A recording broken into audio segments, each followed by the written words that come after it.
Matador just did something we don't see very often. They redesigned almost all of their bags at once. But if you've looked at it all and thought, wait, what's actually the difference between all of these? You're not alone. We got our hands on the entire new lineup, and while some of these bags share a lot of the same features, they're built for different types of travelers. But if you already own a Matador bag, the bigger question becomes, is there actually a reason to upgrade? Today, we're breaking down what's changed, what stayed the same, and which bags make the most sense depending on how you travel. That's not all though. We're also giving away some of the bags in the new line. Check out the link in the description to enter for a chance to win and read more about Matador's design process. Now, let's get into it. The Global Travel Pack comes in two sizes, both with a beefy harness system. The shoulder straps are contoured for a more comfortable fit, and the sternum strap is on a loop system that's easier to move than most we've tested. While that's the same across basically the entire line, what really sets these apart is the load lifters and the stowable hip belt. I spent 2 weeks with a 35-liter, including a week in England, and the amped-up harness system really made a difference. The load lifters pull the top of the bag close to your back so it doesn't feel like it's dragging you backward, and the hip belt actually transfers weight off your shoulders instead of just stabilizing the bag. My one gripe is with the sternum strap. It doesn't have as much vertical adjustment, so it sat lower on my chest than I prefer.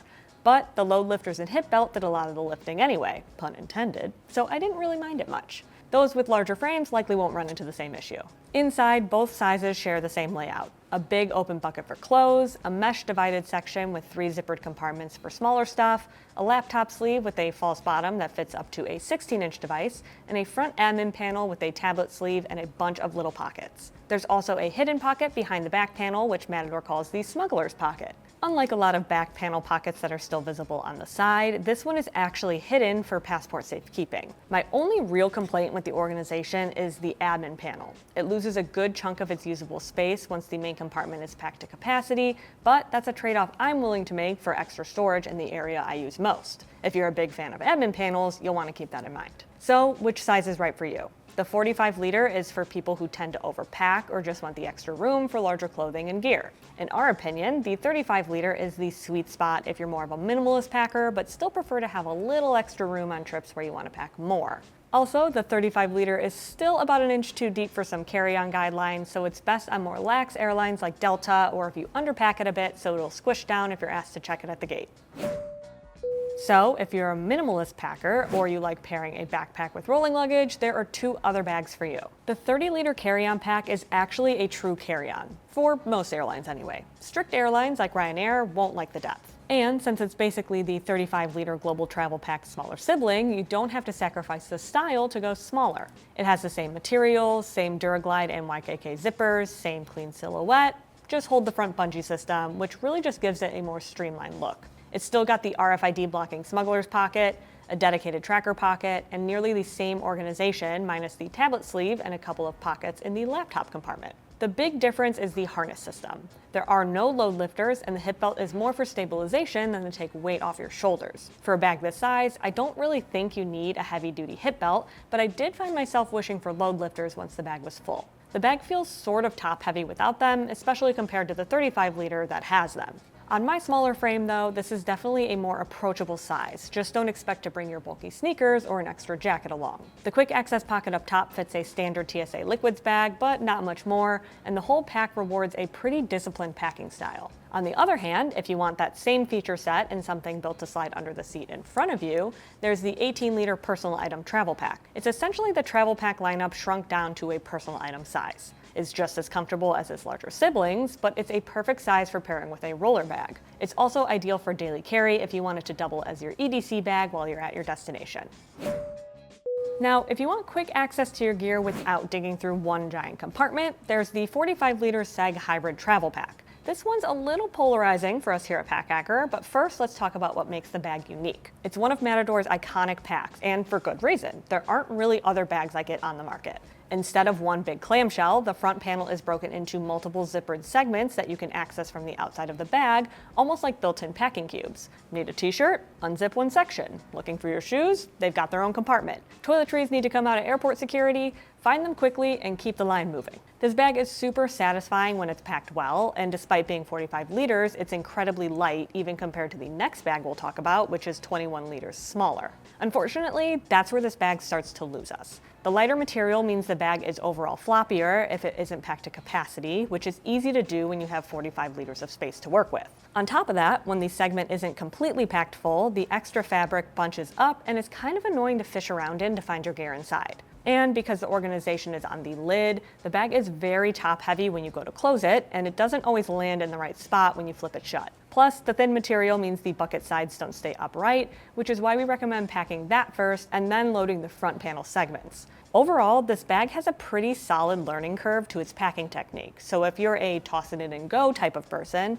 it'll require a lot of practice to get there. As for the carry, you can either keep it in backpack mode or go with a duffel. Because the harness system is a hybrid style, hence the name, it's pretty bare bones. There are no load lifters, and the straps feel more basic than what you can get even on the 30-liter carry-on. On the plus side, minimizing the harness system is also what keeps the bag lightweight overall. It's a trade-off for sure, so this isn't great for those who prioritize carry comfort. So who is this for? We think this bag is best suited for people who like duffels but wish they weren't just dump pockets. If you love the idea of external drawer-style organization and don't mind being a very deliberate, fill every compartment type of packer, you might love this bag. We respect what it's doing, it's just not the one we reach for ourselves. That said, we do think this concept works better in the smaller versions of the seg, so we hope Matador keeps those around.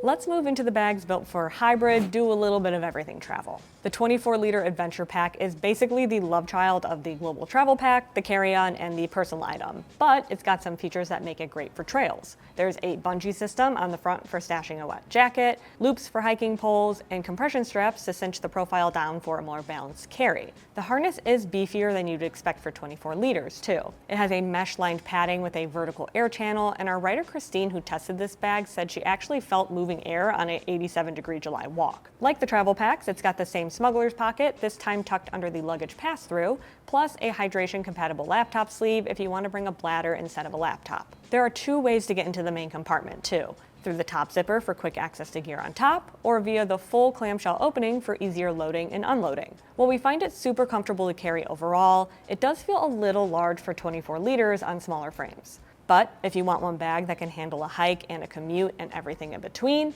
this is a great go-to. The 24-liter tote pack, on the other hand, takes a totally different approach. It's a tote first with backpack straps that hide behind the back panel until you need them. Unclip a couple of buckles and pull the straps out, and suddenly you've got a backpack instead. Neither carry mode is heavily padded, but for typical daily loads, both work just fine. Plus, the tote handles are actually adjustable, which is a small detail we don't see very often. Inside, there's a zippered center divider that creates a protected pocket for electronics or documents, a large mesh pocket on one side that fits a 14-inch laptop, and that same smuggler's pocket again. The bag is less about being the best backpack or the best tote, and more about being a flexible everyday bag for work or errands that you can throw on your back for an impulsive bike ride or scooter around town. Now the packable backpacks. Matador is replacing three familiar names here. The 18-liter packable backpack takes over for the Refraction and the Freefly 16, and the 18-liter waterproof packable backpack replaces the Freerain 22. Both bags have comfortable curved shoulder straps, stretchy water bottle pockets on both sides, compression straps that double as extra security for taller items, and zipper loops that function as a makeshift lock. There's no padding or ventilation on the back panel, so it can get warm on your back during extended wear, but that's not unique for packable bags. Most of them lack back panels because it takes up too much space when you pack them down, making them overall less packable. Which bag works for you mainly depends on what organization you prefer. Between the two, I'm reaching for the regular packable backpack, partly because I'm a fan of the original Refraction, and it's very similar, but also because I prefer easy access to my gear. There's a drop pocket up top, a surprisingly deep front pocket that can fit something like an e-reader or even a Nintendo Switch case, and an open main compartment that I can fill with my own pouches. On the other hand, the 18-liter waterproof packable backpack is the one to grab if weather resistance is a non-negotiable. It's got a roll top closure that seals with a zipper and buckles, taped seams inside, and the same Duraglide zippers with cord pulls that are easy to grab even with wet hands. It's got a front pocket with a smaller pocket inside, and that inner one is actually where the whole bag packs down into, which brings us to our next point. These suckers are kind of finicky to pack. We're chalking it up to the fact that these are pre-production samples, but overall, you have to really shove the bag into the corners in order to make enough space for the zipper to shut. It'll likely get easier with time, but prepare to use your hand strength at first. There are a couple more packable items if you don't like backpacks too. If you want your daily carry as minimal as it gets, there's the 2-liter light sling. It's about as simple as a sling gets. One main compartment, one rear mesh pocket with a labeled tracker spot, and a D-ring for clipping on accessories. The rear mesh pocket is most comfortable with flat items like a phone, but bulkier stuff like a thick wallet gets noticeable fast since there's no padding back there. We carried a phone, wallet, keys, a snack, and even a small film camera with an extra roll in it without any issues. It's not going to hold much more than your basics, but that's really the whole point. Then there's the 30-liter packable duffel, which is for the times when you're like, oh, I actually need more space. That can be for dirty laundry, souvenirs, or literally anything else. It packs into its own pocket, and the compression strap system cinches down excess fabric so the bag doesn't look floppy when it's not stuffed full. It has carry handles and an adjustable shoulder strap for duffel or crossbody carry, though neither is padded, so this isn't a bag you'll want to haul for miles when it's heavy. Organization is basically one open compartment plus a small secondary pocket, so if you're going to be using this for more than a couple of days, bring packing cubes. But for what it's designed to do, aka solve an unexpected capacity problem on the way home, it does the job really well. So now to answer the question you're all asking, what's actually worth upgrading? While some of the bags have refined features and are definitely worth checking out, in our opinion, not all of them are worth fully replacing your current Matador bag. The Seg Hybrid Travel Pack is similar to the current Seg 45, so you're not getting much by opting for the new version. Similarly, the 18-liter regular and waterproof packable backpacks have the same bones as the Free Range 22, Refraction, and Free Fly 16.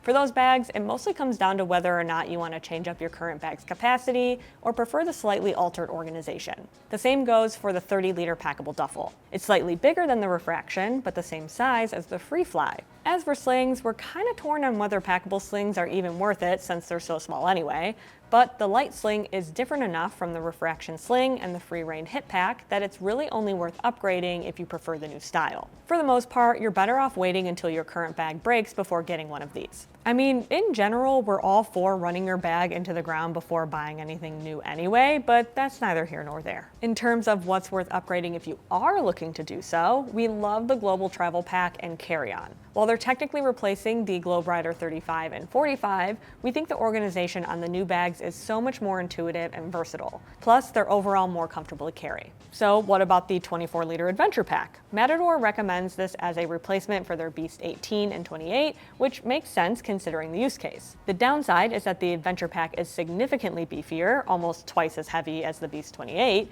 but it has similar features that you'll appreciate while exploring. We'd say that the 18-liter personal item fits within this realm too, although you're missing a few outdoorsy features. Overall, whether or not you upgrade comes down to whether you're happy with your current bag. If you've been thinking of switching it up and love Matador's gear, now is a great time to try something new. And if you love their existing gear, now is the time to get it before it's gone forever. So that's the new Matador lineup from top to bottom. If you want our full breakdown on any of these, we've got in-depth reviews on our website and reviews channel. Go check those out and let us know down in the comments which one you're most excited to try.